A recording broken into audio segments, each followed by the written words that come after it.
或者说我们只能从道家哲学的这样的一个层面把握它，才能透彻。否则的话，你只能是看到的都是一些文词嘛，这些文词啊，就很难打动你。但是呢，我们现在需要的是继续的分析跟解读，来一场这个思想上的这个洗礼，或者说冒险，可以。所以我们这个先看一看啊，先看看这个故事的大概情况。这个虽然说大家都很熟悉，但是呢，我还是要跟大家稍微的这个解释一下啊。这个讲习者，这都是一些莫名其妙的一些时间点啊，就像很久以前，或者曾经某个时候，这个呢，你可以看作是个文学的表达，或者某年某日某一个时间点。但是呢，我们知道呢，它是没有时间性，它是没有时间性的。我们接下来就会知道，它不需要时间性，只是为了讲故事方便而已。庄周梦为蝴蝶，栩栩然蝴蝶也。就是说，这个历代的这个解释这段话呢，首先的要点是庄周是梦为蝴蝶，它不能为蝴蝶。大家明白这个意思没有？但是在梦境，它需要一个转化。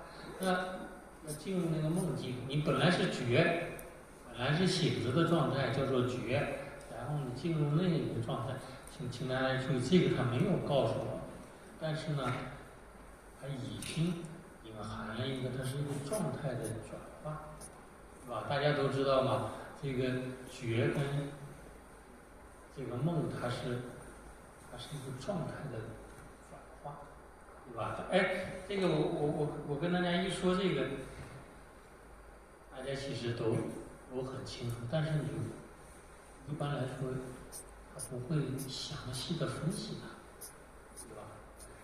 因为我们都睡不着觉，比如说神经衰弱的睡不着觉，那我们说你到了医生那儿呢，医生说你这个大脑皮层不能抑制。不能像正常的抑制，所以说你说神经衰弱睡不着觉，对吧？但是呢，这些特别敏感的体质，或者说受过这个神经衰弱的这个蹂躏的这些人，摧残的这些人，他就知道呢，他这个他其实你睡眠和你的醒觉，它是一个状态的转化，因为你很难进入那个睡眠的状态。有时候你就到了那个边上了，他还能不能拉回来？如果要有这个体会的人，你就肯定就知道我说的是啥，这个状态的转化。很多时候呢，你都会知道呢，就是人从这个状态到那个状态，你比如说，人从这个觉的状态进入这个梦的状态的话，他都会浑身的就抖动一下，这个是随机的抽搐，这个是有专有的名词来解释它，对吧？其实呢，这种抽搐或者抖动呢，其实就是一个状态的这个转化引起的。那么这些呢，都是这个故事里面没有告诉我们的。梦为蝴蝶，就是从一个觉的状态进入了一个梦的这个状态呢，它是一个状态的这个改变。那么我们说古代人，我们强调这一点啊，状态的改变呢非常的重要。我们接下来会讲。我们强调这一点啊，状态的改变它非常的重要。我们但是古代的哲学家他不会像我们现在的人一样，会给你告诉你这是一个状态的一个改变，他已经默认了。他讲的时候他已经默认了这个是一般的千百年来的这个注解，它其实它是没有很好的把这个隐藏在这个文本深处的这个背景给我们提示出来，对吧？一般的讲一讲，梦为蝴蝶呢，我们从这个角度看呢，它是状态的这个改变的进入梦的这种状状态之后呢，他就是真实的，就认为自己就是跟蝴蝶没有两样，对不对？啊，它可以上下翻飞，它可以去那个采蜜什么的，这都可以，它飞得很灵动，它跟蝴蝶完全是这个一样的。哎，这个和我们在梦里面的那种体会，其实它是一个很深刻的一个体会。那个我有时候在梦里面，这个用西班牙语讲课，我在梦里面我自己觉得奇怪的，我说我的西班牙语很烂的呀，对吧？只能上街买个菜，坐个车，这个还差不多，对吧？就是这勉强的能应付。但是我怎么就能用西班牙语讲课呢？哇啦哇啦讲了半天，不知道自己说啥。在梦里面，来，我们下面还会有一些段落会提示我们，就在梦里面呢，你就和你梦里面你可能化成鲲鹏也好，化成蝴蝶也好，化成一个会说西班牙语的那些老师也好，在梦里面打破不了他那个逻辑，就按照梦的逻辑前进。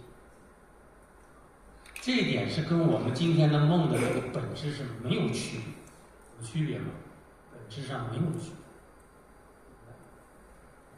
这个啊，至于是日语，就是说它没有违和感，完全就是跟蝴蝶一样。这个时候呢，它不知周矣，方舟它已经消失了，是吧？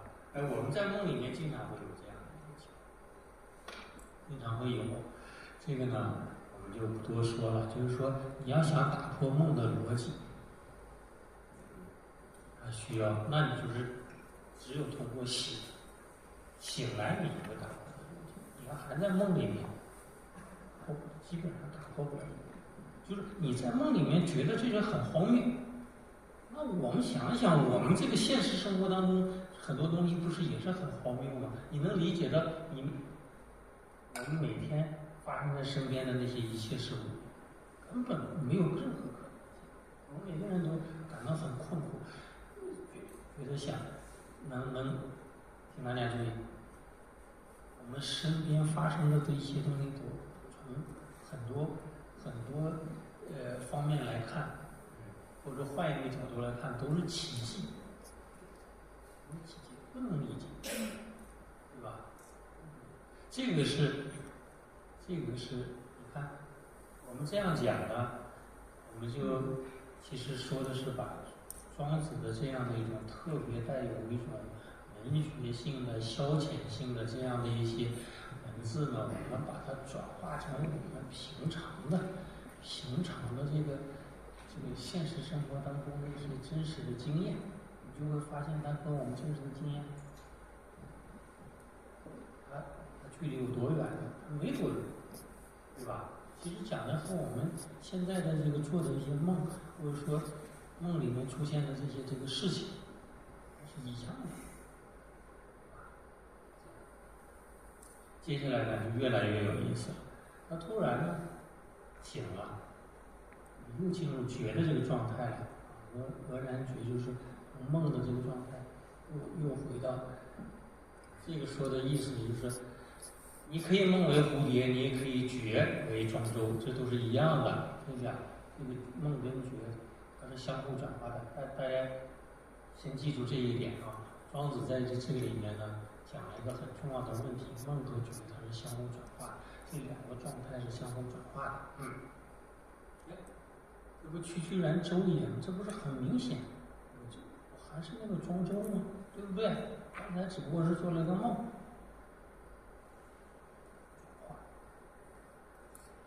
接下来，这就是一般的文学家他不太能写到的东西，这个必须要有一些思考的能力才能进一步讲。他说，刚才的情况呢，是怎么回事呢？好像是这个庄周的梦现在我这个就梦的那个状态里面，就庄周梦。现在呢，那是不是蝴蝶梦为庄周梦？这个里面提示了一个问题，就是说庄周跟蝴蝶呢，好像是在两个世界里面，好像是对应的。我们讲这个情况的时候，我们稍微扯得稍微远一点。大家都熟悉有一本书叫《爱丽丝漫游奇境》，这是一个给小孩子看的书。但是呢，你一定要知道呢，写这本书的那个作者路易斯·卡洛尔，他是一个特别有造诣的数学家。他写这个书呢，他就很有思想性。就是说，他从数学家的角度来看呢，就是说，镜子当中的那个世界和我们的现实，他所映照的那个世界，它是一个平行的对称的世界。他要通过这个书呢，来讲的是数学思想里面的那种对称，讲的是对称。那讲这个对称呢，那对数学家来讲呢，那么我们知道负数和这个正数它就是对称，对吧？它很多，我们如果没有对称，我们说现在数学的那个整个的这个那个体系它就建立不起来，对吧？那伽罗瓦的那个群论，那必须得上来它最初的那几种类型，它必须要用那个对称来这个描述它。没有这个对称的思想，是完全不可以的，对吧？就是我们知道这个二次平方的那个根，它那两个根是有关系的，对吧？一定是有关系的。这个是在数学上，它就是在对称。那么对于物理学家来讲呢，那它就是对称这个思想呢，是非常的这个重要，对于我们理解我们身处于期间的这样的一个物理的这个世界，或者理解整个宇宙来讲，它就是正物质跟反物质它是一个对称的事情。所以说后来呢，我们不仅仅是科幻的小说家了，他是哲学家、物理学家、数学家，他都在思考一个，就相当于我们这种一种多重的宇宙或者平行的世界。不是靠这些。那么这样的话呢，我们就知道这个庄子讲这些呢是最早的，可以说我们说在人类的思想史上最早的隐含了这个多重的世界，或者说平行宇宙的思想。一个是在梦里，一个就是在这个局里，是吧？而且它是可以互相转化的，比如说在不同的世界里面，它可以穿行。怎么样？就是说，我们讲这个呢，就过度的解释这个庄子了。我们慢慢的来讨论一下这个问题啊。接下来呢，他又说了一段话，这个就是更加的这个耐人寻味了。他讲周与蝴蝶呢，这个必有分隐，它一定是有区别。蝴蝶就是蝴蝶，这个庄周就是庄周，对不对？一定是有区别。哎，怎么回事呢？它可以互相转化呢？互相转化，大家注意，他在这个时候讲的这个问题啊，你看它互相转化，这个没有出现在原文里面，对不对？没有出现在原文里，但它已经隐含了，不需要再讲。最后一句话叫“此之为物化”，物化，这就是物跟物之间的相互转化。我们简单的讲，概括一下呢，叫做“与物为化”。这个思想怎么样？这是我们最早的。我们说一切化学的本质就是从一个东西变成另外一个，一个物变成另外一个物的。探讨这些规律，它就叫做化学，对不对？那么这个讲的呢，与物为化的这样的一种命题，他所讨论的问题呢，就是最早的完整意义上的化学的思想。一个东西它是互相的，它一定是有区别，对不对？一定是有区别，但是它可以定。哎，这么解释一下，我们知道它后面讲的这个，就知道这个文本就非同小可。它不是说我们一般意义上，哎，我从这个开始识字，开始读书，也听别人讲庄子呀，讲什么。他一般都是能把这个文句能给你梳理清楚，能给你说的字面的意思给你讲清楚就可以了。我们今天的任务呢不是这个，我们是要挖掘一下到底是什么样的这个意义啊？那这一段话呢，我们说呢，要想很好的理解它，呢。就是这个《庄周梦蝶》这段话，要很好的理解。我们请注意啊，我们标明了它是在庄子《齐物论》的那个篇末，它是庄子《齐物论》的结束，对吧？那什么东西能放在这个结束的位置上呢？一般我们就按照这个一般的写文章的这个规律来讲，它就是对全篇进行转记，一般情况是这样。但是呢，因为这是一个古代的文本，它有可能会很复杂，有可能会因为古代的文本，我们知道它是有可能是偶然堆积起来的，中间你像2000多年前的文本能传到我们现在，它中间经历这么长的时间，它啥妖魔的、啥稀奇古怪的事情都会发生，都会出现。这是我们研究这个思想史的这个研究古代文本有这样的经验，对吧？但是呢，我们也给大家讲一下这个结论，这些细节我们不讨论了。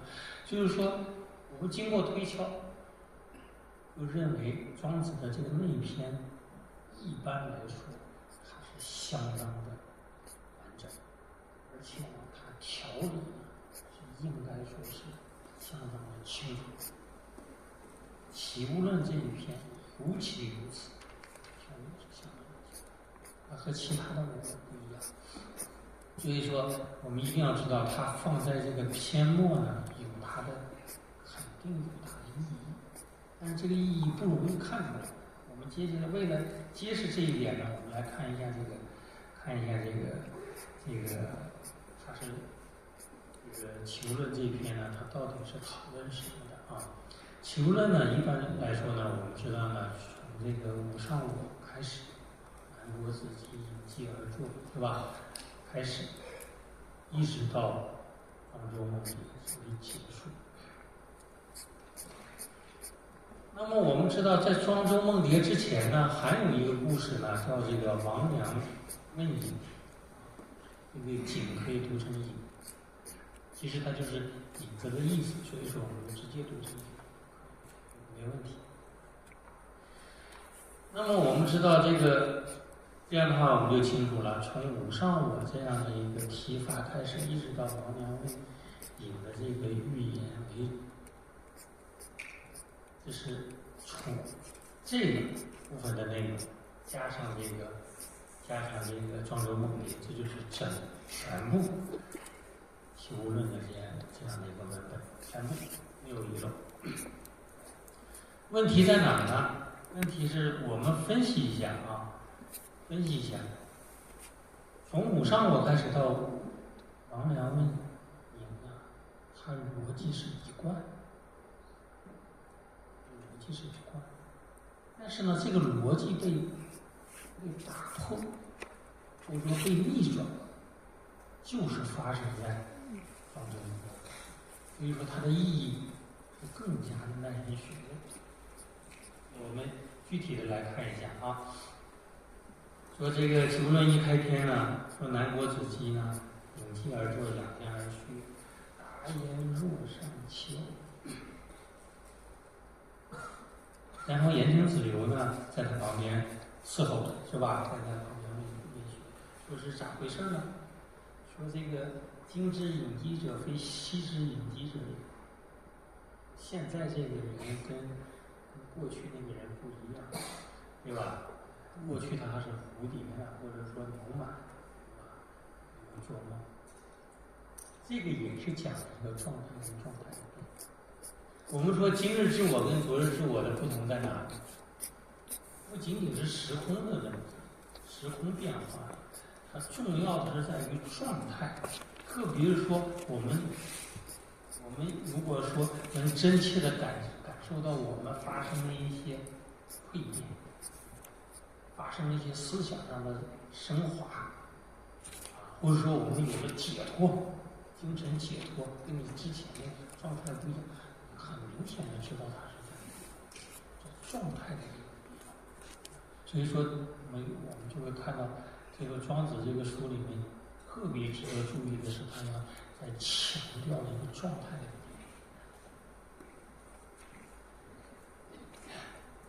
然后这个南国子集呢，就是说呢，说现在的我跟以前的我不一样。说今者呢，吾上我，我跟我是不是同义词，对吧？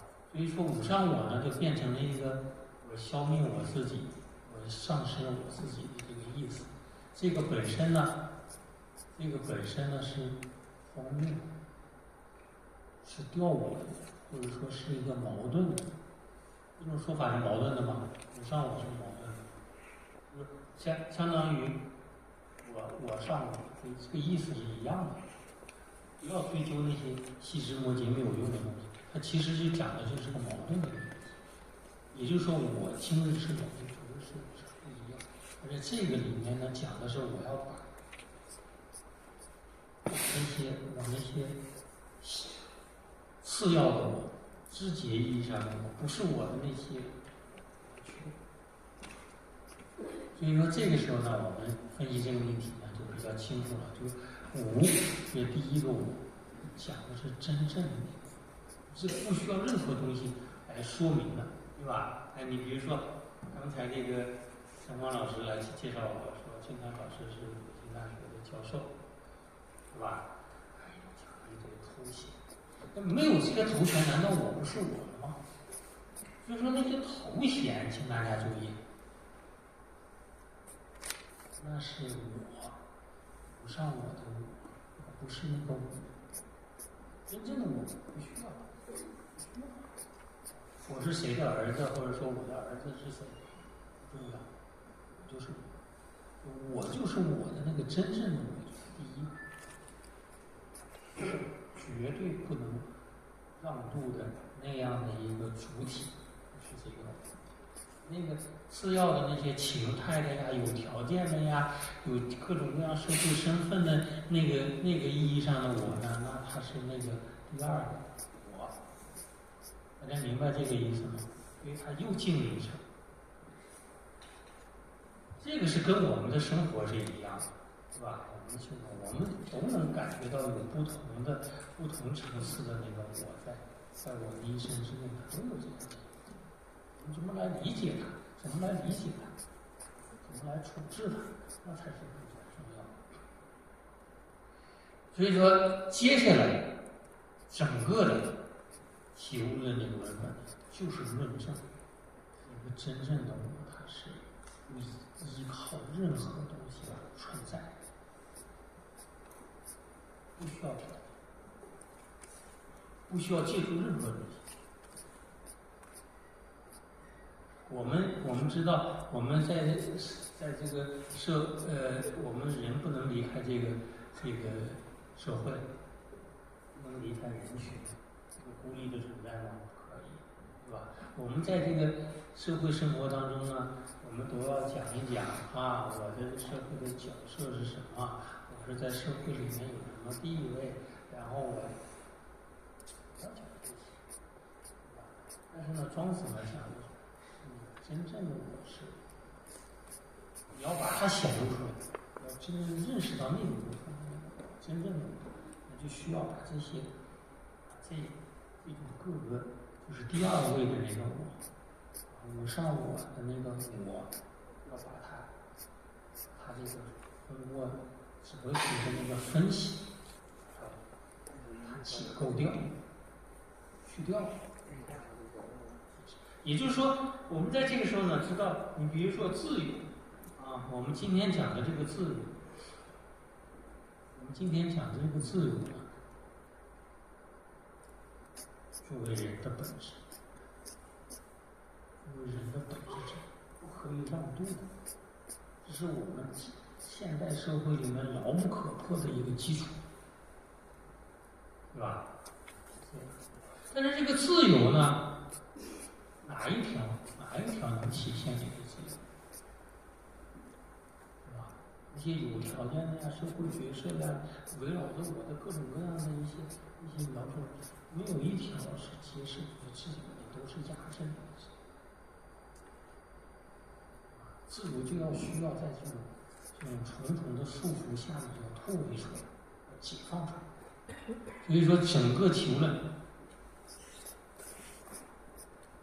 个求论其实讲的就是这个，有天籁、地籁、人籁，对不对？这些，他所谓的天籁，你会发现他从来不会直接讲天籁是啥，天籁就在这个地籁跟人籁的背后，很巧妙的一个论述啊。这些呢，我们都今天不是今天讨论的重点。那我们说一下他的这个结论，他的结论从无上我开始的这个整个求论这个论证呢，它的结论呢，我们说呢，它是在王两问引的这个故事里面呢做了总结。我们看一下王两问引啊，王两问引说的是什么呢？说这个王两是指的是影子的影，王两也可以说是一种古代人观念里面的一种那种小的鬼神，他经常会躲在那个黑暗的地方来给你使绊子的那种鬼神。有的人说那个，你比如说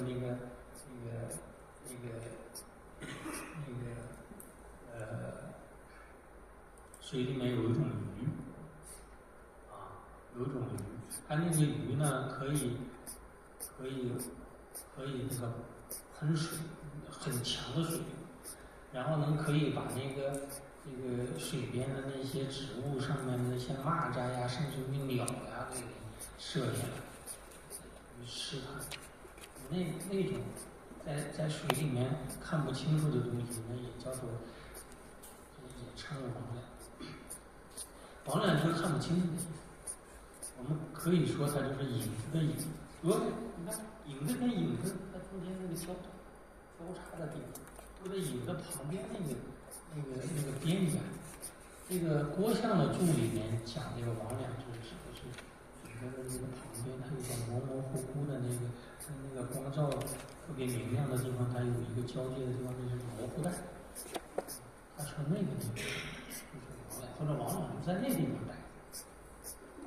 这个都可以，所以说这个地方呢，这个庄子呢用它来当做一个人的名字。有一个叫王两的问那个影子，影子的影子问这个影子，说你看你之前呢你起来走，然后又坐下，现在坐下又起来，这你都是随着人行而行的，你这何其无特超于？说你能不能独立呢？别跟着人跑，人的那个行跑，是吧？你自己出来走两步，算你有本事。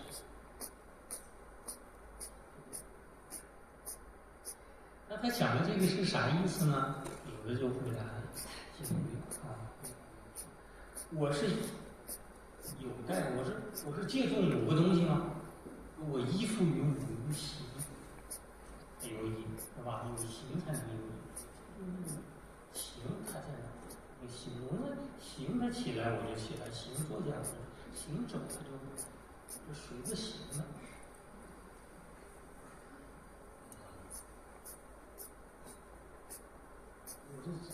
这就相当于那个蛇皮，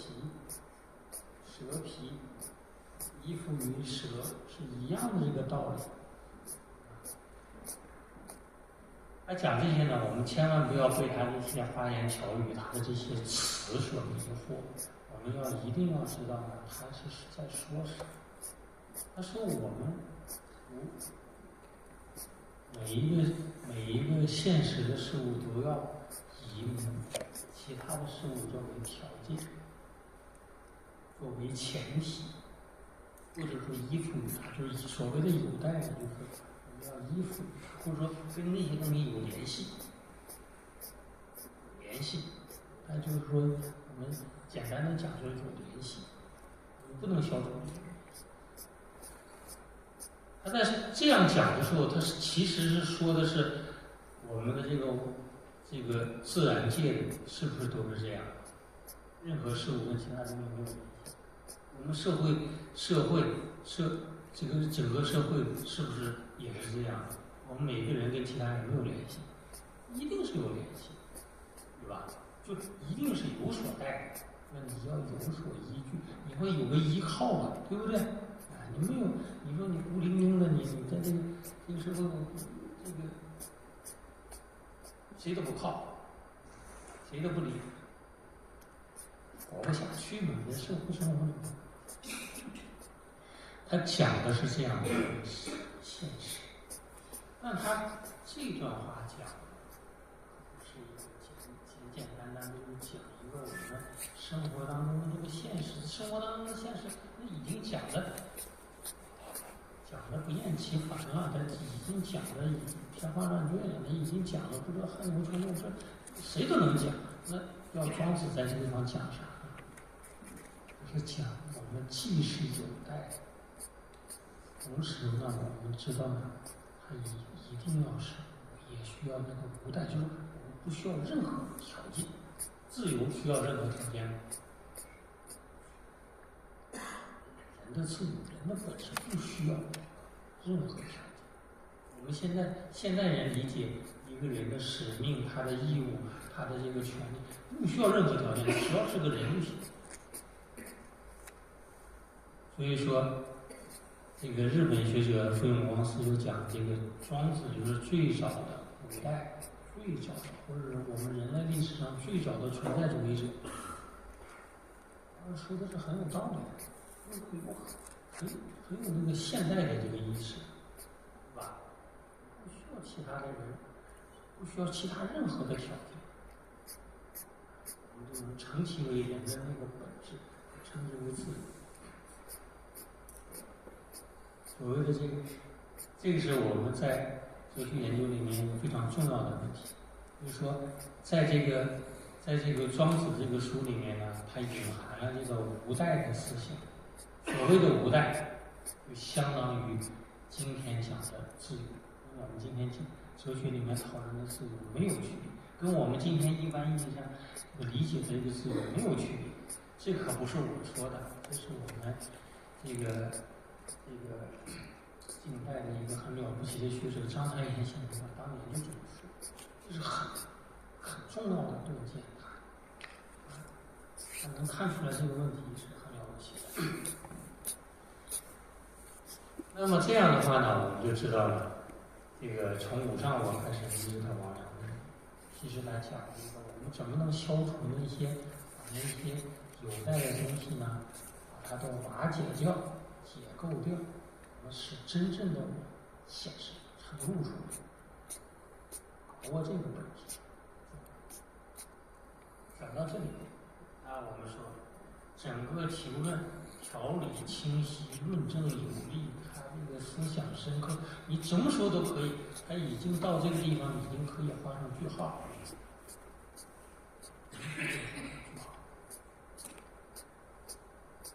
但是呢，我们刚才已经讲了。没有画上句号，接下来讲的就是我们刚才说的这个结束是加上了一个庄周梦蝶的这样的一个。那我们说它必有深意，必有深意。那它是要说啥呢？啊，我们再来跟大家来讨论一下啊。首先呢，我们说这个给大家说一个我们的一个研究结论。这个庄周梦蝶里面的这个庄周，你换成其他的词不可以吗？比如换成我郑恺，换成张三李四。蝴蝶呢，换成其他的呢，有问题吗？换成什么蚂蚱呀，换成一些大象呀，有问题吗？没有问题。也就是说，庄周在这里呢，作为一个名词，它可以带入一切名词，所有的名词。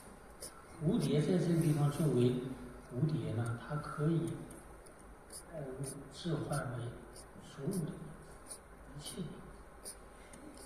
它讲的是什么意思呢？讲的这个语物文化呢，它讲的是普遍的，所有的东西都可以互相的转化。大家知道，它不仅仅是会，只不过庄周梦蝶这个故事更加从文学上讲，它更加吸引，更加容易打动人而已，如此而已，对吧？实际上呢，你讲个别的难道不可以吗？完全可以。我们是想在这个地方跟大家分享的意思是什么呢？就是说你一定要知道呢，它是这个讲的语物文化，它是讲的互相转化是普遍的，普遍的。接下来呢，我们再强调一下梦和觉的这样的一个相互转化，它是一个状态之间的一个相互。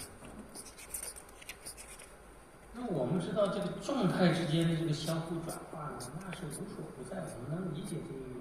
但是对于我们的生活，对于我们每个个体的生命来讲呢，有一个非常重要的一个状态的改变，就叫做生和死。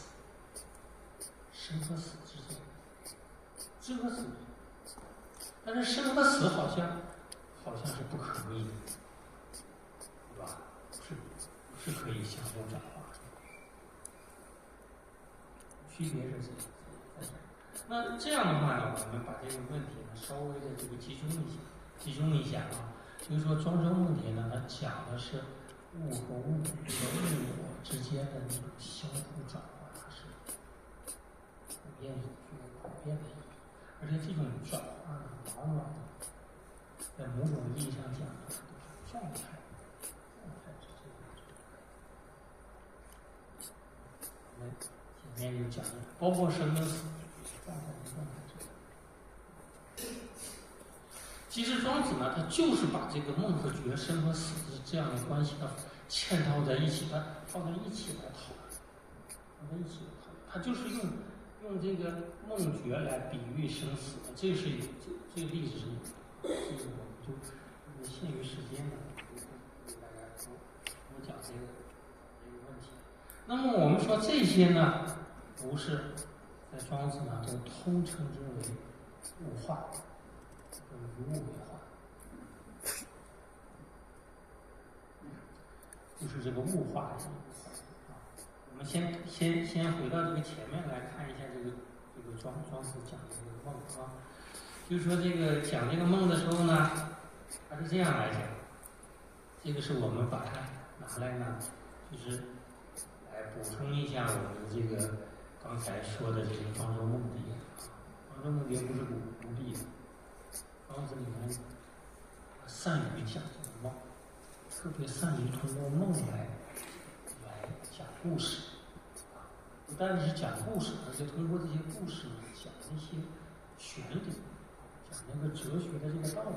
要是讲故事的话，我们知道这个汤显祖写这个《临川四梦》，那些也是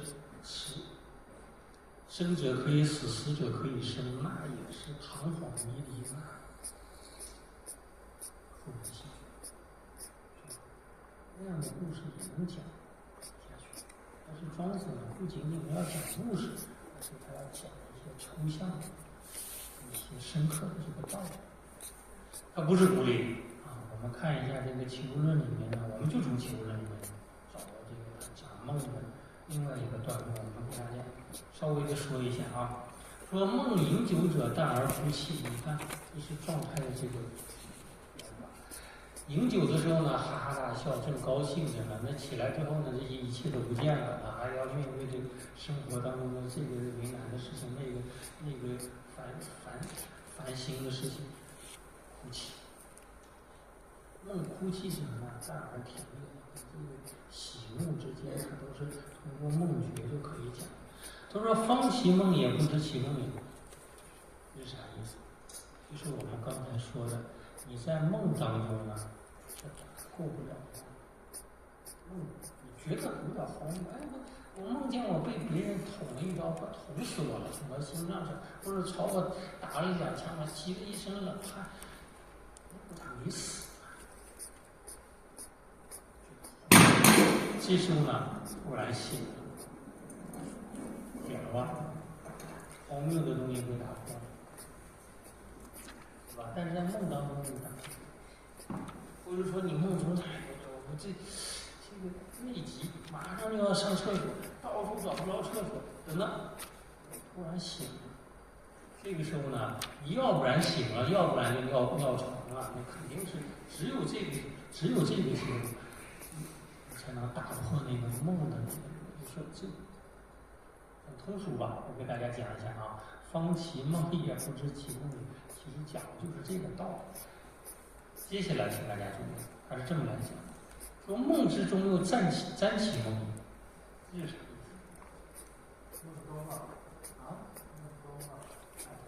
梦里面呢，他有做梦，但梦里面他做的那个梦，他醒来之后呢，不知道啥意思，然后呢，他沾这个。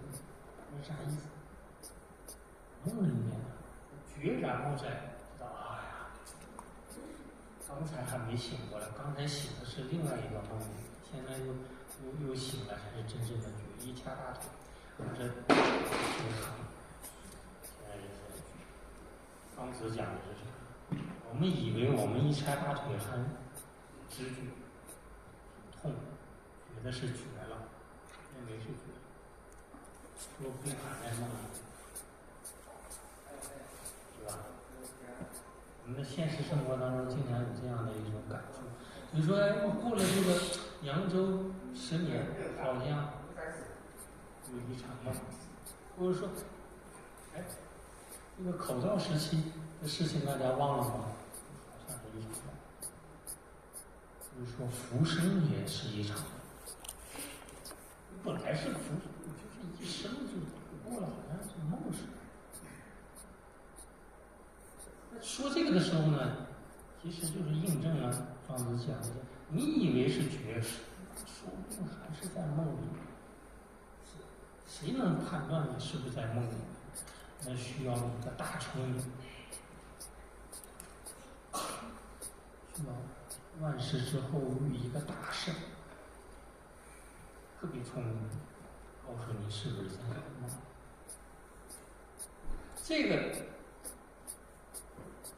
这段话跟我们这个前面讲的这个庄周梦觉的那一段文本，我们参照起来讲了。我们说梦和觉，它都是相当于这是一个世界，那是另外一个世界，这两个世界之间它是可以相互转化的，相互穿行的。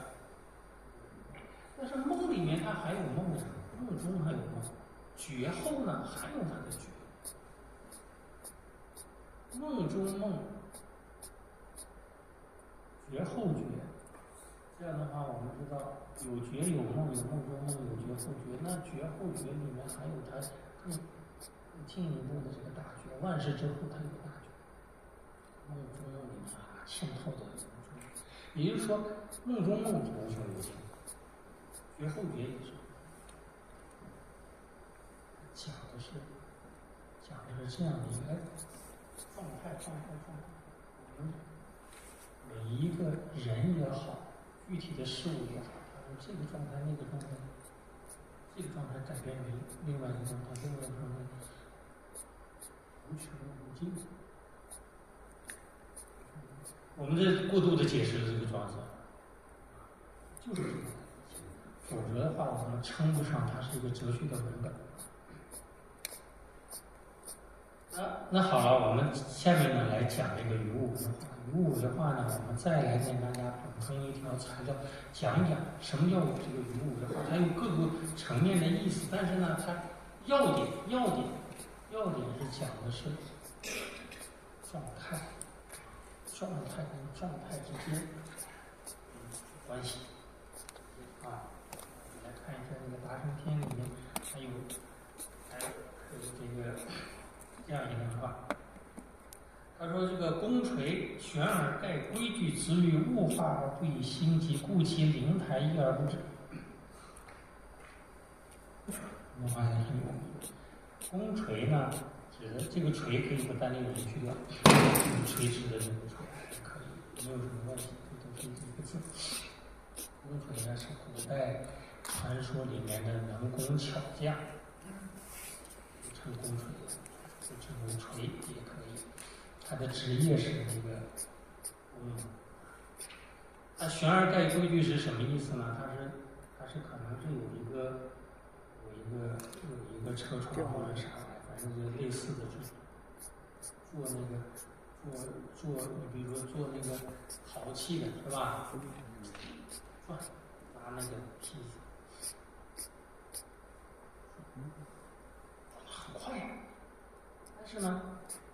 他的这个做的东西呢，符合他的规矩。就是说，他说他的手，因为他的手指和他手里面要做的那个东西，那个物，是融为一体。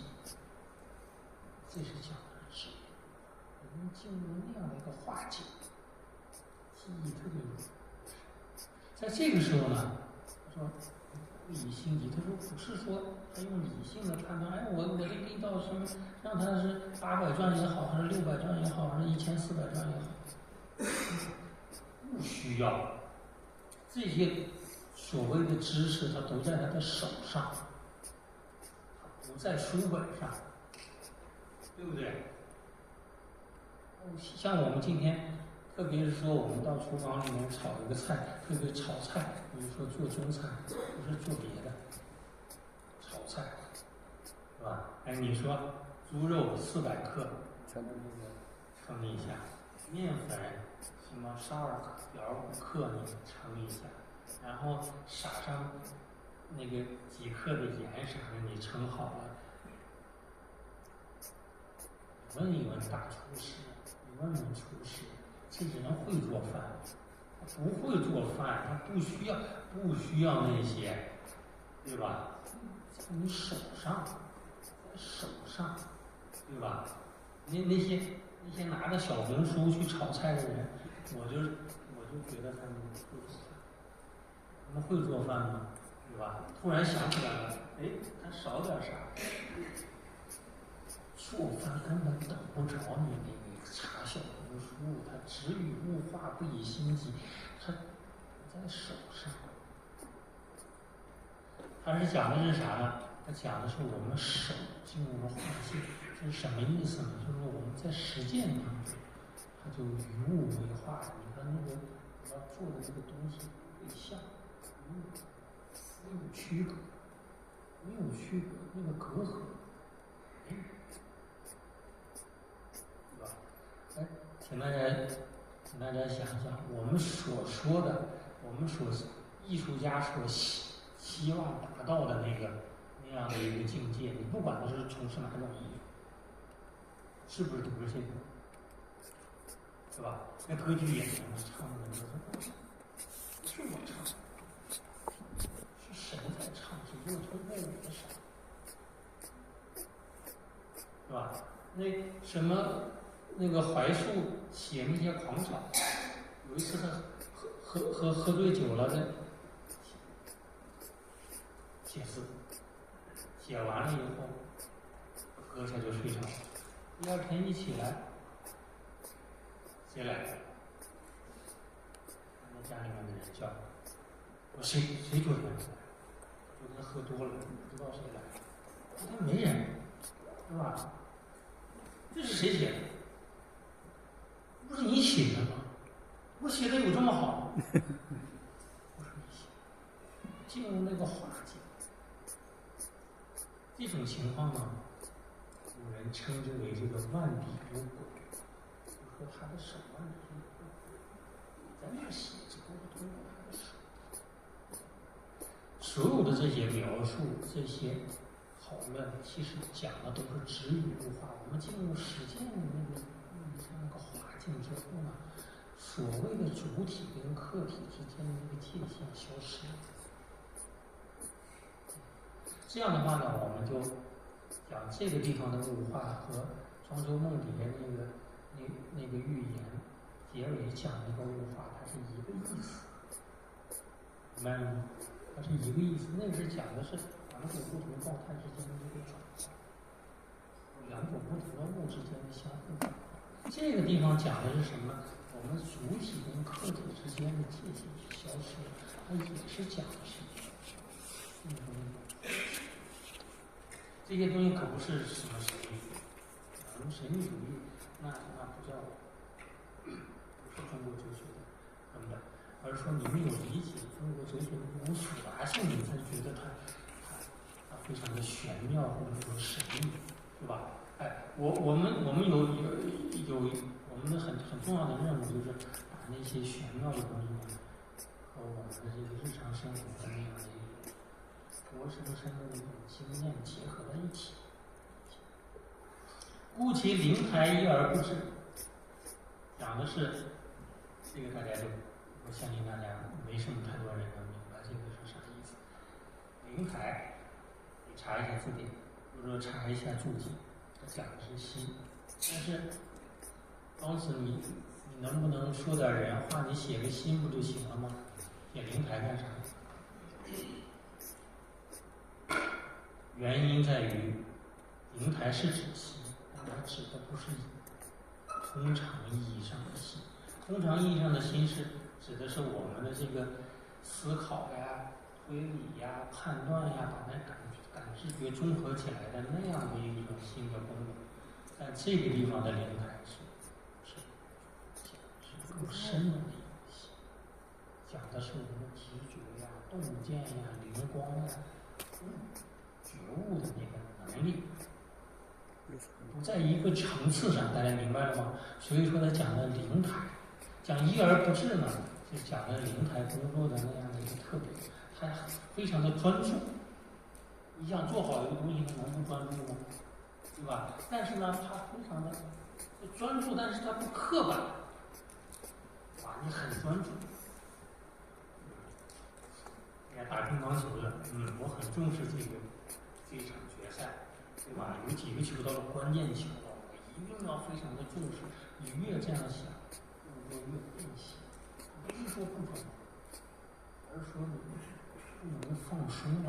对于一个竞技运动员来讲呢，既要重视，就说你集中注意力，同时呢还要放松，放松才能动作才能正常。大家明白这个道理？所以一而不治呢，讲的这相反相成的这个关系。这是指的是灵台，就是说我们整个智慧的发育的那个基本特点。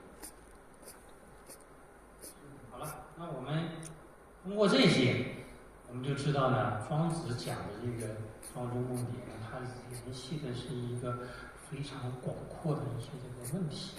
这些问题呢，对于哲学研究来讲，对于我们中国哲学来讲是非常重要的。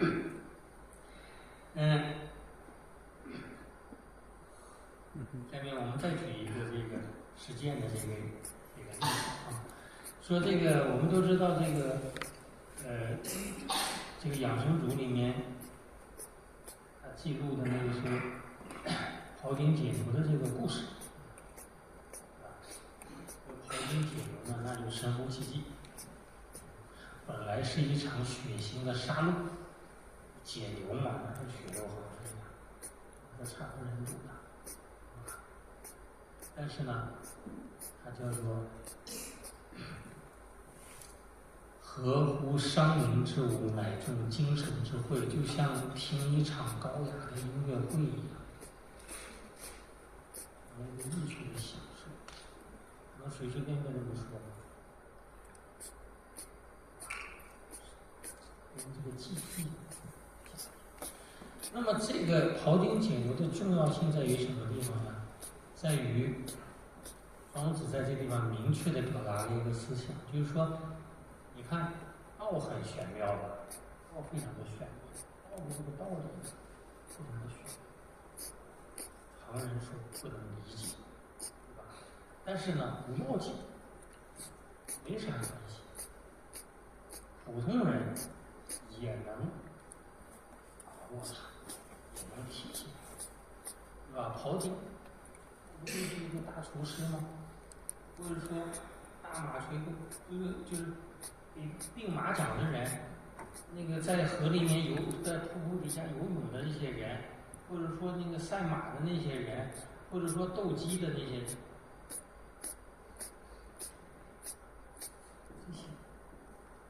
这些人都是普通人，普通人嘛。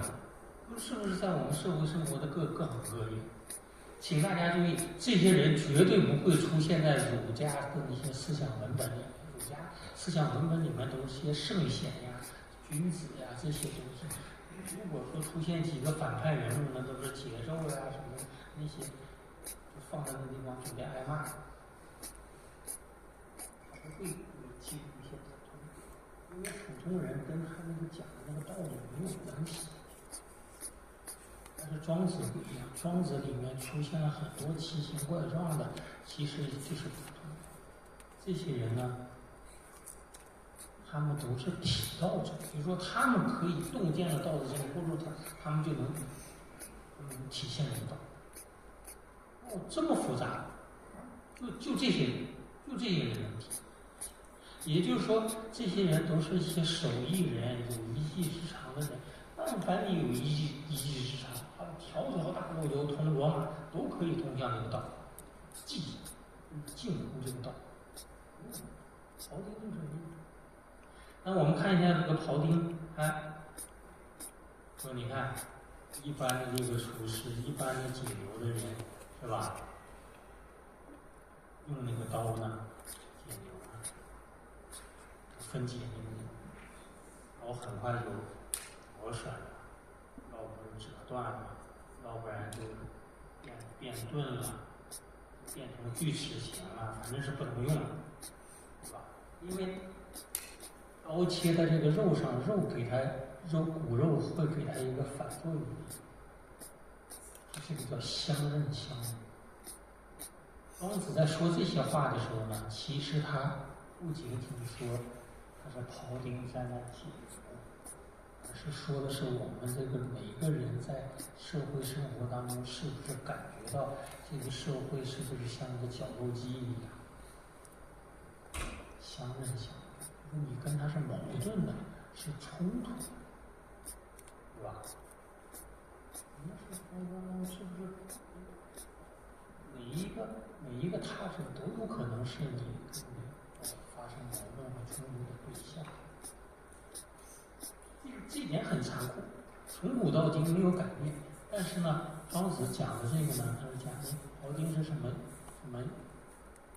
是一个什么状况呢？比如说他手里的刀会抄刀割手，但他没有割自己的手，对吧？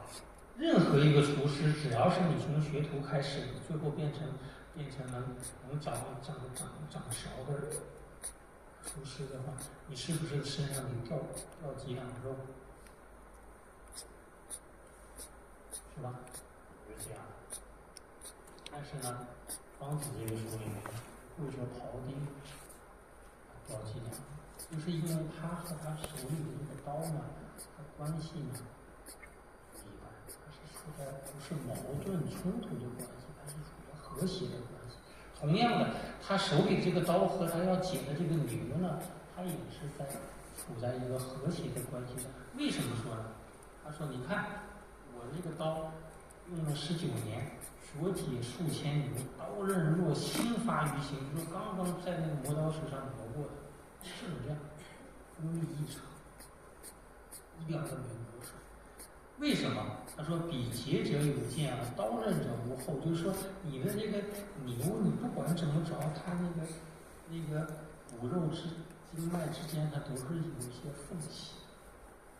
用这个很薄的刀呢，那么缝隙你根据它的这个脉络去运刀，刀的磨水几乎等于零。也就是说，以无后入有见，就把这刀伸到那个脉络里面的，恢恢乎其于游刃必有一地。所以说我这个刀呢，用了19年了，刀刃若新发于心，刀一点损伤都没有。也就是说，你看。相当于我们在社会生活中从来没跟人吵过架，从来没跟人红过脸，我们干一切事情都顺遂。你想，所以说我们一定要知道呢，庄子讲这些故事的时候呢，他不仅仅是要讲一个记忆的故事，它是实际上是一个对于我们在社会生活上隐喻啊，一种比方。那么下面呢，我们就进入了这个渐入佳境，我们要讨论一些更复杂的东西。更复杂的东西呢，在于什么地方呢？就在于这个，无论是《庄周梦蝶》这个故事也好，还是这个我们刚才的庖丁解牛，或者说这个公锤玄而败规矩，做这些。讲的这个物化，关键词在于物化。物化的这个关键词，再分析一下，就是化。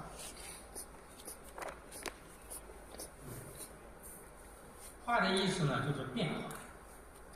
我很快的给大家这个梳理一下，化的这个含义呢，就是变。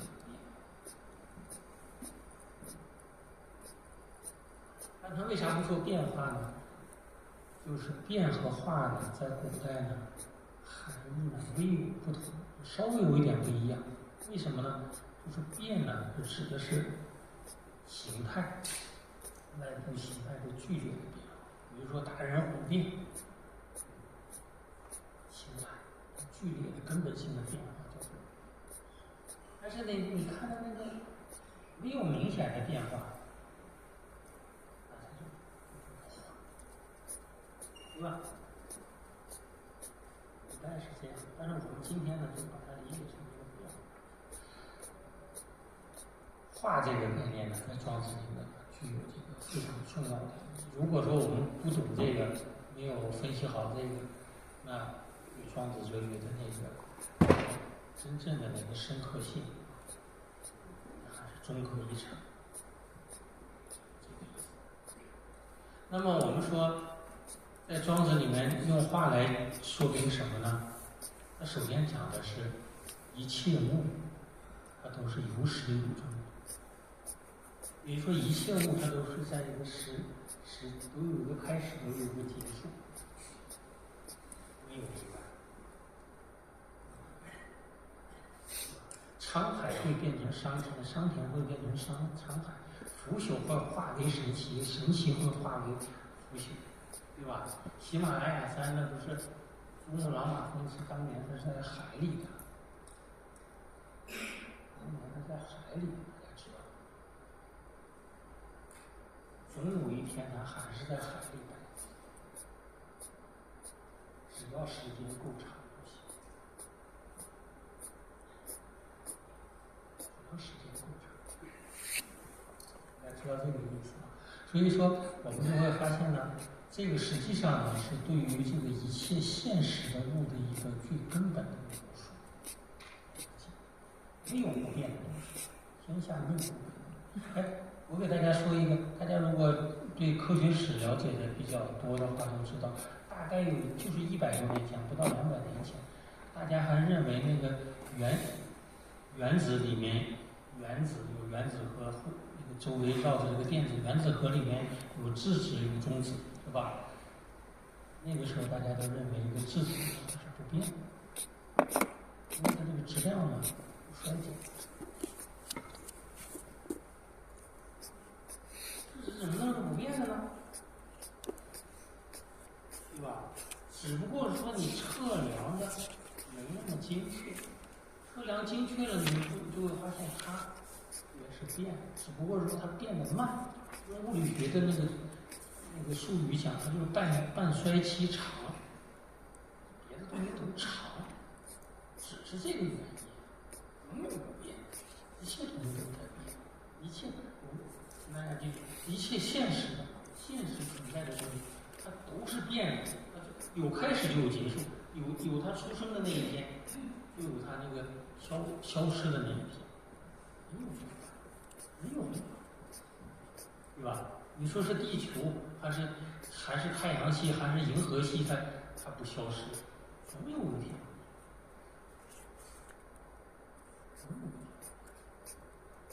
这个时候呢，我们就知道，我们就可以把那个物直接当做化不就行了吗？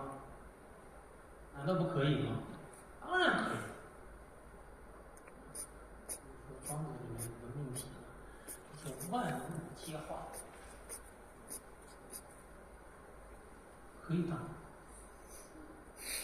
郭象注解庄子，继续讲，他说我们宇宙就像一条河一样，叫做万化之头，就是万化的指就是万物，就好像走了一条路一样，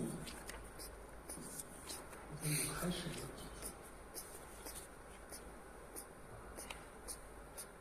我们再接下来说一下，巧妙的是啥呢？他讲这个大化，也就是说造化有个整体，说的这个整体。这个庄子理解为一个大的话，或者说用别的词来讲说，比如说万化也好，造化也好。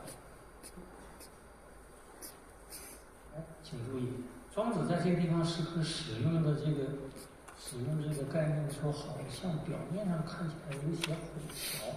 你化又讲的是一个个体的，每一个个体的存在是不是都是一个化？他讲这个整体，他也讲，同样用的词是一样的，难道他脑子糊涂了吗？对吧？我们是研究哲学史的，我们给大家说一下，他脑子没有糊涂。他之所以这样做，他是讲的是我们每一个个体的一个片段的化，都是离不开那个大的那个化。不离开大化，不离开造化，和万化是结合在一起。只有这个原因，我们才能得到很好的解释。也就是说，这样的话，我们就知道，在宇宙当中存在的每一个个体和整个宇宙本身，那么在社会生活当中的每一个个体的生命，每一个具体的独特的个人。社会的群体是千丝万缕的联系。也就是说，大家说了半天，说每个人都不是孤岛上的，对吧？费了很多劲儿产出这个，用不着费那么大劲儿。你学好庄子哲学就可以了，学好庄子哲学，这些东西都讲得非常的这个。那么我们说这样的一些思想呢，它的意义在哪里呢？我们在哲学上呢，我们这样来分析这个问题。其实这个人类的这个思想，或者说哲学家，他们都是很笨的。我这样说呢，是有感于我们研究哲学史，有感于我们的这个人类的这个思想的这个前进啊。应该说步履蹒跚，爬得比蜗牛都慢，没什么太多的重要的进展。我们最早碰到的事物，我们理解这个事物最早的、最容易理解的，就是把它当做一个实体，一个实际存在。我们可以看得见、摸得着，是吧？眼见为实，那个东西，一摸有软硬兼有的这样的一种属性。人一开始都是在这样的一个起步，人类的这个思想史基本上从这儿起步的。我们从这个物质不可入的，比如说我们不能把它门，你要是没有钥匙，你开不开，砸烂它，可能会费很大的劲，是吧？这个实体，一开始人就是认识这个实体。现在我们就知道了，你去物理系去念书，你就知道了，凝固态的物理，也就是讲实体，只是物理学的很小的一部分，还有很多别的状态，和形态的，你得到实在，不能说它不存在。而我们看到的是这个赤橙黄绿青蓝紫的这个世界，是吧？你还有你看不到的呢，是吧？蝙蝠能看到的呀，或者说蜻蜓能看到的那个世界比你还多。看不到的，你不能，人的这个眼睛不能看见。你说人的这个视网膜，它不能分析的那个波长，并不代表它不存在，也并不代表其他生物、其他的那个眼睛看不见，有道理吗？对吧？所以说，我们很快就发现了，有另外一批哲学家呢，他在很早开始，他们讲这个话，讲这个过程，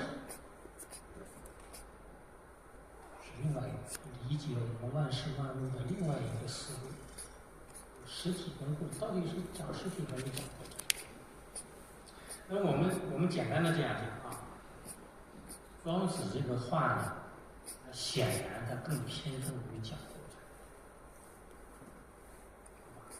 就是因为实体也可以变成。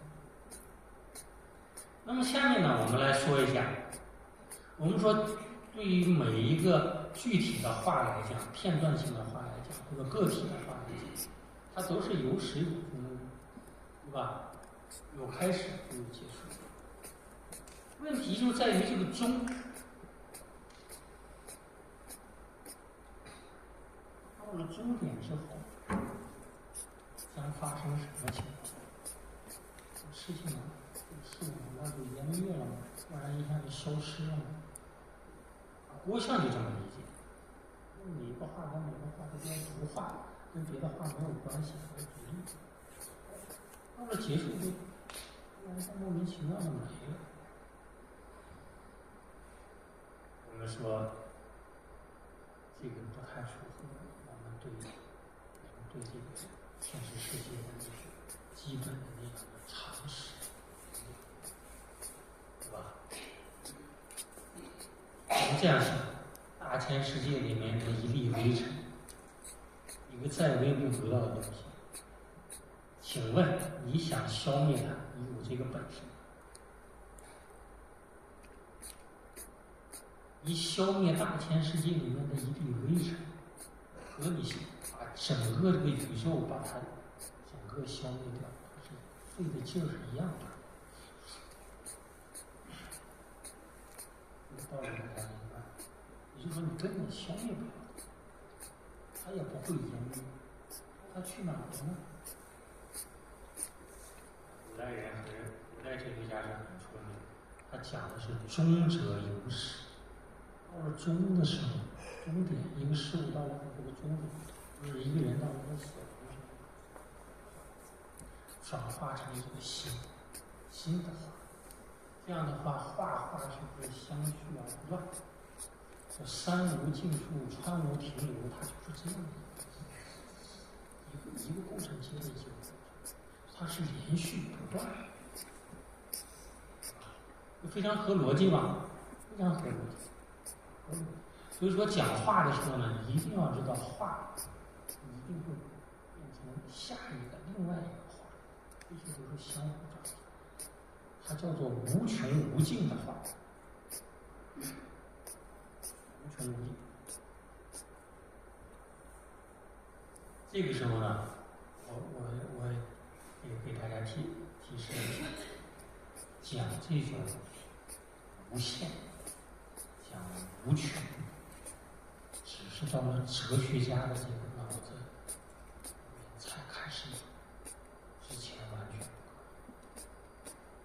之前你让他数到3，古代的人，你让他数到3，他都很费劲儿。但是到了哲学时代呢，到了庄子这个地方呢，我们知道了大量的开始讨论这个无穷。这个无穷呢，我们今天说呢，和我们今天讲的是量无止实，量无穷实无止，那个意义是一模一样。但是呢，我们知道，我们今天离这个无穷呢，更复杂了。无穷跟无穷之间，它还是有不同的这个层次。这就是现代的数学家和逻辑学家他们讨论的那些这个问题。那是古代的哲学家跟他们不能同样，但是他已经开始讨论无穷了，都很厉害。庄子里面讨论无穷的是非常多。那他讨论的话是无穷无尽的，请大家注意啊。他讲的是什么意思呢？只要它是无穷无尽的，这个话就可以把整个全宇宙装进去，不管是现在还是未来，全部装进去。只要它是无穷无尽。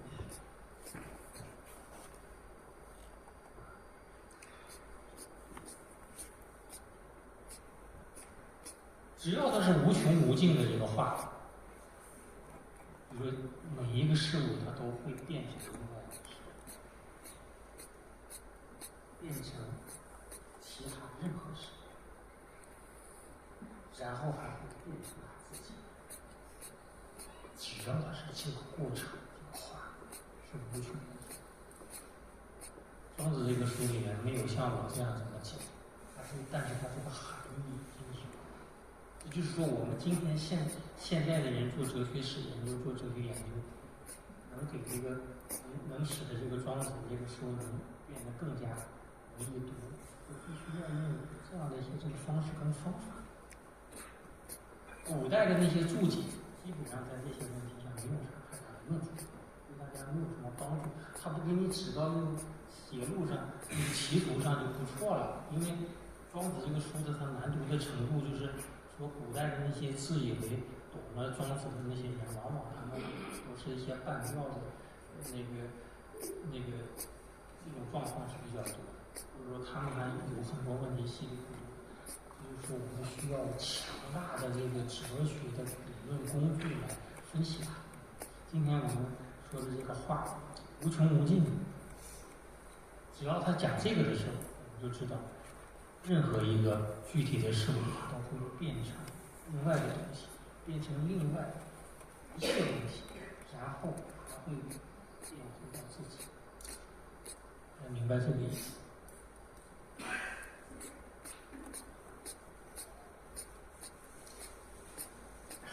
那我们说庄子为什么？我们说庄子讲的这个无穷，难道是你看看？你分析这些问题是分析的好像挺有道理，对吧？有啥根据呢？我们根据用庄子里面自己来找。庄子里面明确的讲万物始如若环，就说它的开始跟结束像一个环一样，循环。比如说它是循环往复。循环往复跟无穷有啥关系？古人有着无限的能力，但他不知道怎么来表达。我们设身处地的想一想，古人会用什么？就是用循环，讲循环的过程。所以说我们在研究思想史、研究这个哲学史里面发现这个故事，只要你讲循环、讲循环往复，它就讲的是恒常。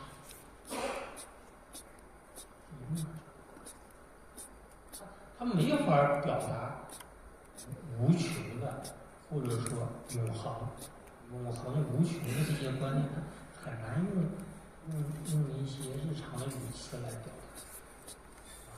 但是呢，我们会发现古人很聪明。就用循环体，只要循环往复的，它就是。比如说，万物始如若环呢。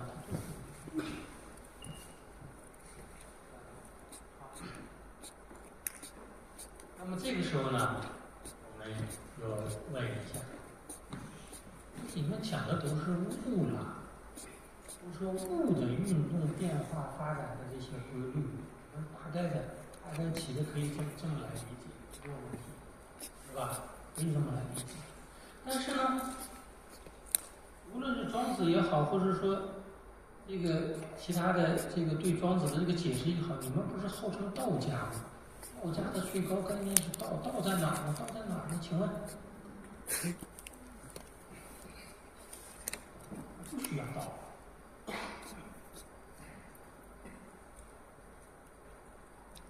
其实庄子里面的这个答案是明确的，他说：“莫得其偶，彼是莫得其偶，谓之道书。道书就相当于一个枢纽，枢纽的是活的。那个门上的那个枢纽，它如果死的话，那门就推不开了，对吧？它是活的。道书，书呢，使得其环中。请大家注意，这个地方讲了一个环中。”有环才能有环中啊，是不是这样？他讲环中的时候呢，其实他已经默认了今天的有一个万物始如若环的那个环。道在哪儿呢？道在这个环中。请大家注意，它不在环上，它环上的是物。这个物变成那个物，它还是物。关于这个环上的这个物的运动发展的那样的一种秩序跟规律呢，才能称之为这个环根本规律。有了这些，我们才能处理那些所谓的无穷的问题，无穷无尽。说的比较清楚了啊，今天给大家说的就比较清楚了啊。好了，那么下面呢，我们回到这个庄周梦蝶的这个故事啊，我们经过这么一大圈，我来给大家说两个结论。一个呢，庄周和蝴蝶，它必有分异，它肯定是有区别。你这样的一个画和那样的一个画，它肯定不是一个东西，一个画。但是呢，庄周可以梦为蝴蝶，蝴蝶也可以梦为庄周。也就是说，它们通过状态的这个变化，也就是说，在万化它这个循环往复、始终若环，它其实都是相当于一个画变成另外一个画的，可以用庄子的语言可以理解为状态跟状态之间的这个。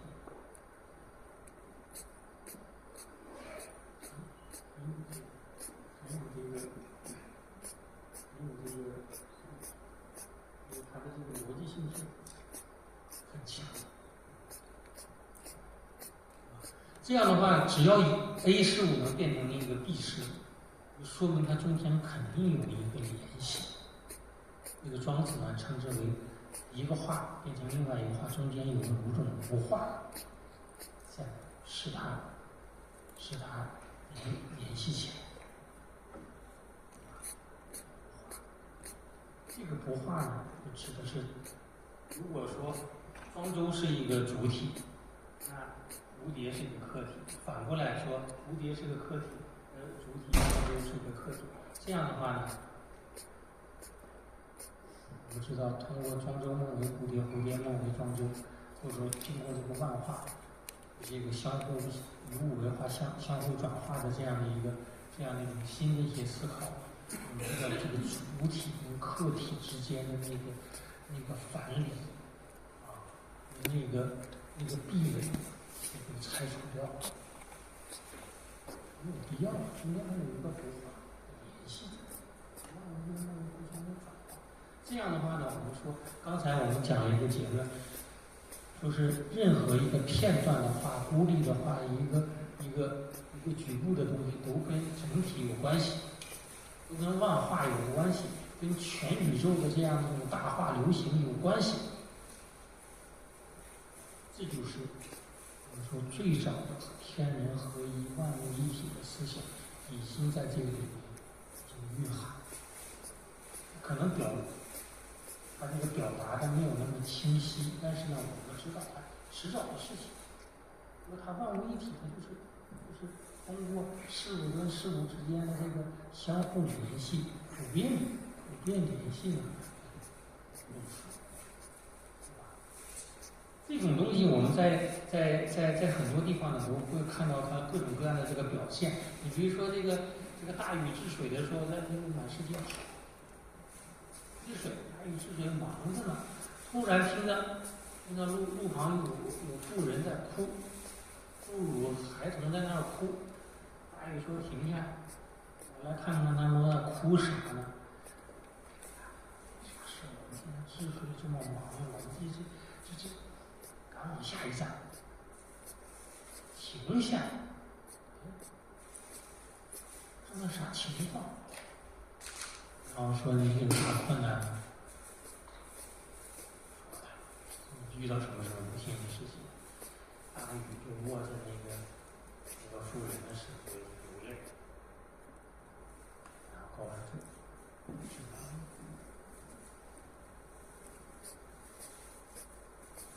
天下所有人的疾苦，我和我，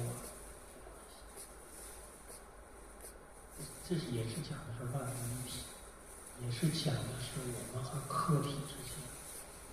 现在我们知道它是讲的是共情的能力，讲同情心，讲仁义，是吧？但是呢，我们说不管你说什么，它讲的是这个。当然是夹杀的事情、乌克兰的事情都后面，不仅仅说是什么钓鱼岛的事情、台湾的事情、琉球群岛的事情跟我们没有关系，这些部分事情跟我们也有关系，只不过说你有没有能力去处理这些问题，这仅仅在现实上，仅仅是这些情况。因为我们在讨论这个问题啊，就说我们再回想一下庄周梦蝶的这个故事，庄周跟蝴蝶，或者说我们前面已经分析了，庄周可以写成一切名词，也就是说一切事物都是什么之类，他们都万物一体，这样。既然这样了，那我们怕啥？怕的天天在那地方瑟瑟发抖的那些人，他们为什么虚弱？为什么说在精神上萎靡？就是因为他们把自己归属在自己的那个皮囊当中，以自我为中心。要打破这个，打破以自我为中心。以自我为中心的人，在历史上，在这个现实当中太多了吧？太多了吧？我说是99%，大家认为我夸张了吗？太多了，我们要打破它，看到我们和其他东西的这个联系，我们就没那么害怕了，明白了吗？庄子的这个无穷无尽的话讲的是什么呢？我们和其他的存在有联系。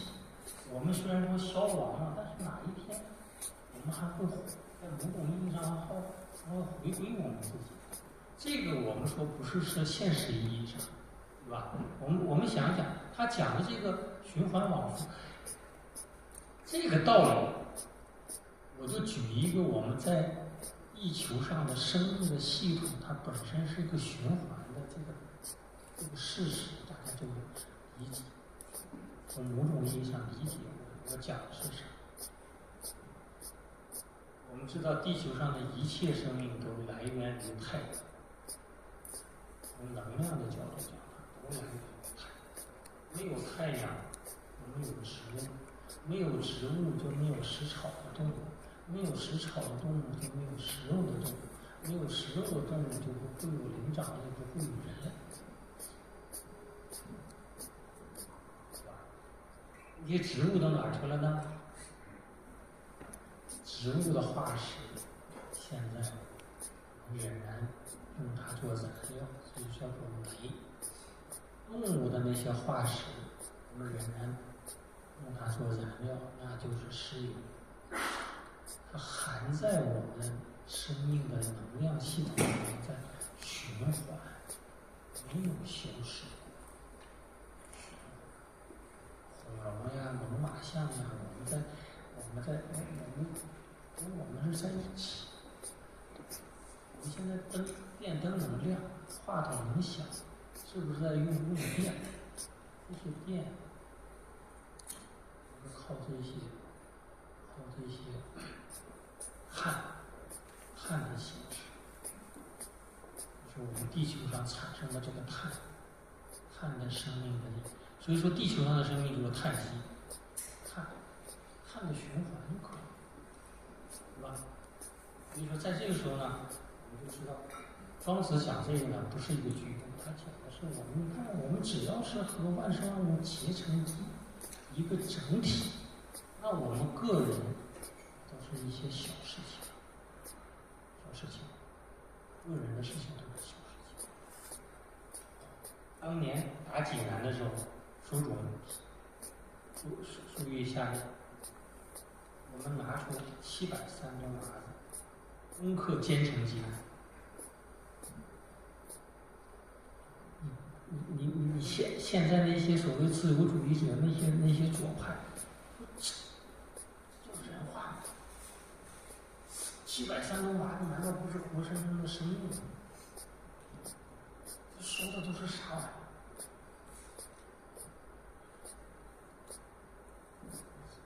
要想干成任何事情，都是要有付出，要有牺牲，没有那么容易的事情，牺牲有啥办法？所以说你要知道，任何事情，比如说我们周边发生的历史，曾经发生的和将要发生的事情，它都是这个。问题是我们要看得更开阔一点，从个人那个小我当中突破出来，看到我们和这个宇宙大化的这个联系。好，那我们看一看啊，这个我们下面呢轻松一点，刚才讲了很多旋律，我们现在呢轻松一点，我们举几句诗句，这都是从陶渊明的那个诗集里面。这个摘录出来，陶渊明，我们为什么取陶渊明举别人呢？就是因为陶渊明是诗人里面的庄子，对吧？我们看一看啊，他讲这个采菊东篱下，悠然见南山，饮酒时非常有名。但是呢，我们知道历史上对这2句诗的这个理解呢，一开始评价不是太高，对吧？南北朝时期的那些诗品呀、什么文论呀。对这个陶渊明的诗评价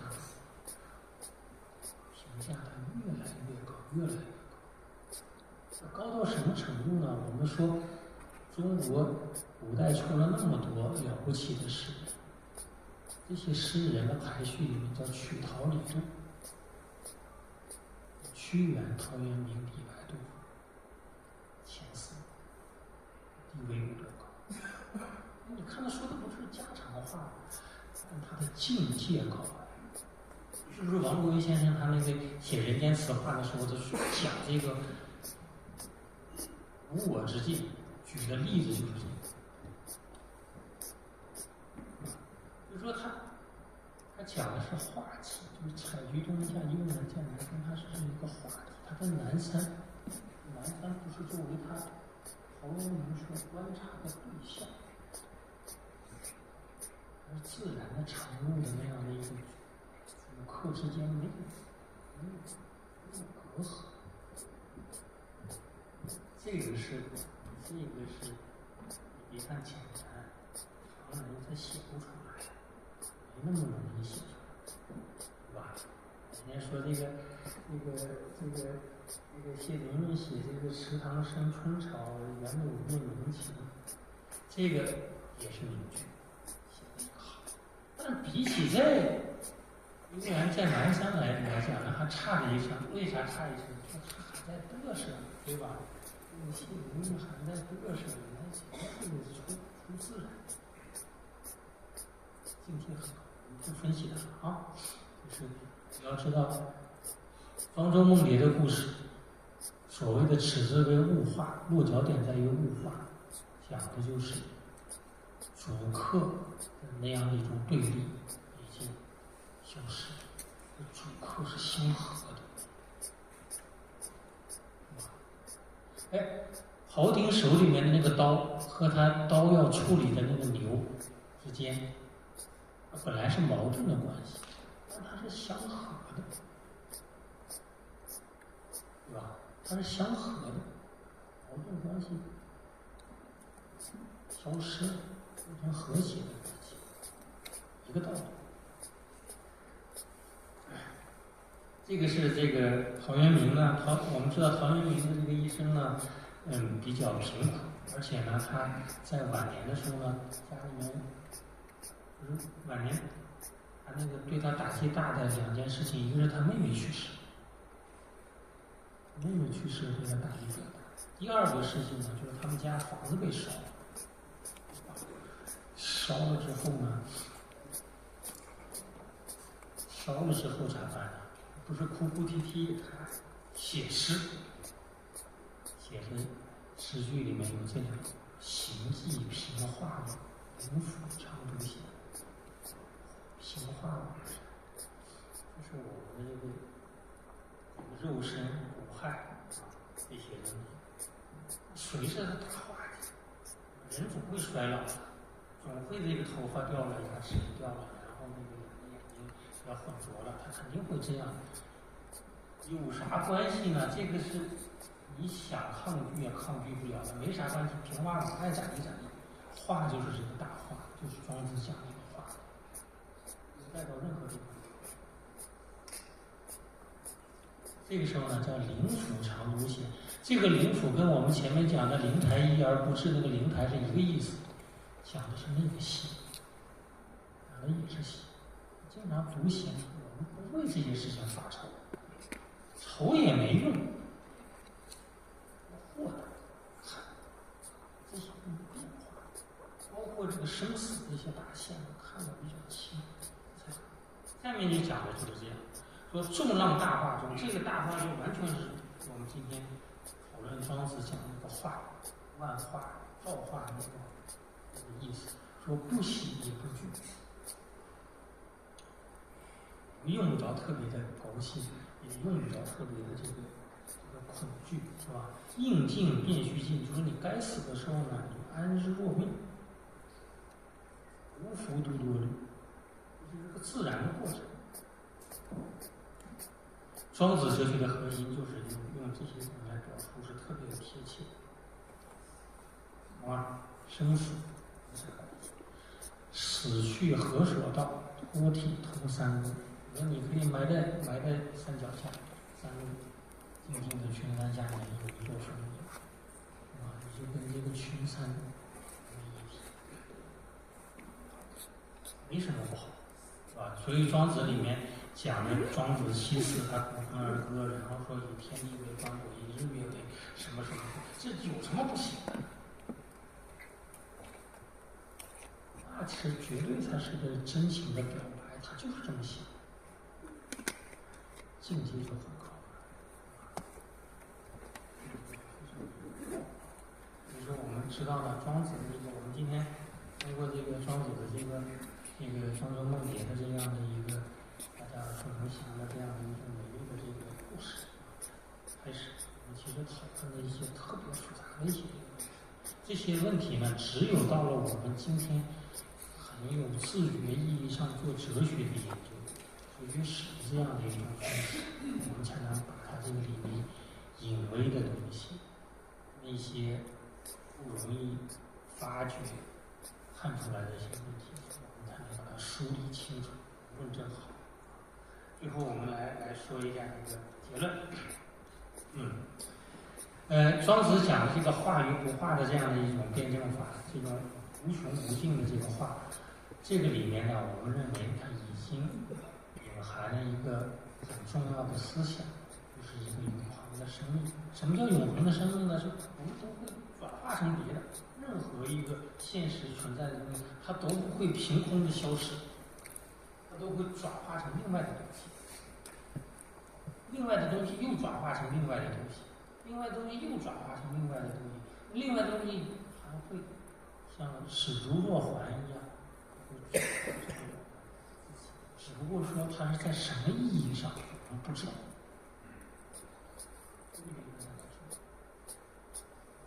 这就也就是说，我们还会回到这些无限多次的，这就叫一切存在过的东西，它不会消失。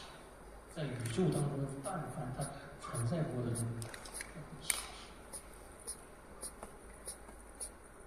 这样，有了这样的一个意义，我们知道，我们在这个生死的这个大限面前，在这个宇宙的这样的一种这个浩渺的这个宇宙之下，我们就是感到我们特别无力跟渺小，在那瑟瑟发抖，惶惶不可终日，已经没有必要了。我们跟他是一回事儿。这个是给了我们古代的这个中国人一个非常重要的一个精神解脱的一个力量。我们知道，另外一种力量，那是儒家也会给我们一个答案。那个答案呢，是通过这个祭祀呢，我们会知道一切逝去的这些亲人呀、祖先呀，或者说所有的人，他们都不会平白无故的消失，他们都会在某种意义上讲，也就是在祭的那样的一个瞬间，他们都会被唤醒，他们都会在那个瞬间都会重新生活在一起。所以说，我们也不怕死，死了之后有人祭祀我们，我们还会在某种意义上复活。所以说，我们是在中国的这个文化里面呢，我们没有那种特别强烈的那个宗教的那个诉求，对吧？过去比如说，我们好像是这个我们中国文化没有这个宗教，没有一神教，好像我们这个没有什么精神生活。那他还不了解中国哲学给了我们中国人的精神世界里面注入了何种何样的一些力量的源泉。今天我们通过这个中国录的这个故事呢，我们从一个侧面把这些问题跟大家分享一下啊。那么好吧，我这个就讲到这里，谢谢大家。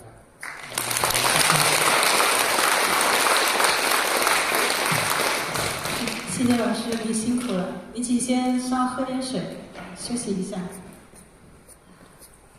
老师的一堂课下来，我有特别深的感触，就感觉老师的声音特别的舒缓。